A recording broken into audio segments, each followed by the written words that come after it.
నమస్తే, welcome to I news. నేను హిమ. కలియుగ దైవం శ్రీవారి ఖజానాకు కాసుల వర్షం కాదు, ఏకంగా బంగారు వర్షం కురిసింది.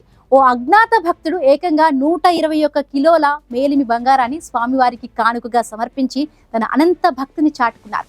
ప్రస్తుత మార్కెట్ విలువ ప్రకారం దీని విలువ సుమారు 90 కోట్ల రూపాయలకు పైమాటే. తన కంపెనీ షేర్ల అమ్మకం ద్వారా వచ్చిన వేల కోట్లలో కొంత భాగాన్ని స్వామివారి సేవకు అంకితం చేశారు. ఇంతకీ వందల కోట్ల విరాళమిచ్చిన తన పేరు కూడా బయటకు చెప్పొద్దన్న ఆ అజ్ఞాత భక్తుడెవరు? ఈ మహా విరాళం వెనుక ఉన్న భక్తి త్యాగాలపై ఈ కథనంలో చూద్దాం. తిరుమల గిరిలో మరొక భక్తి అద్భుతం ఆవిష్కృతమైంది. 7 కొండల వాడిపై తనకున్న అచంచల విశ్వాసాన్ని చాటుకుంటూ ఓ మహాభక్తుడు సమర్పించిన కానుక ఇప్పుడు దేశవ్యాప్తంగా చర్చనీయాంశమైంది. ఒకటి కాదు, రెండు కాదు, ఏకంగా 121 కిలోల మేలిమి బంగారాన్ని ఆ అజ్ఞాత దాత శ్రీవారి పాదాల చెంత ఉంచారు. ఈ మహావిరాళం వెనుక ఓ పెద్ద కథే ఉంది.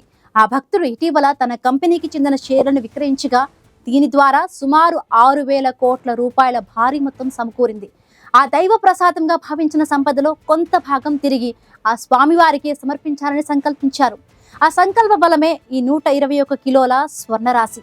ప్రస్తుత మార్కెట్ లెక్కల ప్రకారం ఈ బంగారం విలువ 90 కోట్ల రూపాయలు దాటుంటుందని అంచనా. అయితే ఈ దానంలో అత్యంత గొప్ప విషయం దాని విలువ కాదు, దాత యొక్క వ్యక్తిత్వం.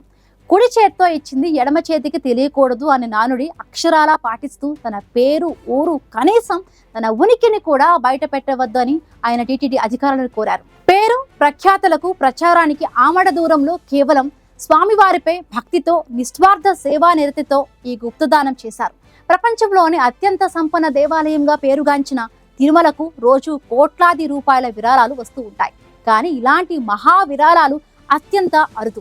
ఈ బంగారం ద్వారా టీటీడీ చేపట్టే నిత్య అన్నదానం, విద్యాదానం, వైద్య సేవలు వంటి ఎన్నో ధార్మిక కార్యక్రమాలకు మరింత బలం చేకూరనుంది. అంటే ఆ భక్తుడి విరాళం స్వామివారి ఖజానాకే కాదు, లక్షలాది మంది సామాన్య భక్తుల సేవకు కూడా ఉపయోగపడనుంది.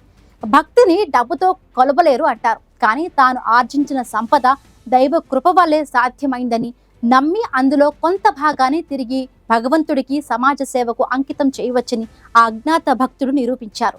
ఆయనెవరో బహుశా ఆ 7 కొండల వాడికి మాత్రమే తెలుసు. ఆయన భక్తిభావం ఎందరికో ఆదర్శంగా నిలవడం ఖాయం.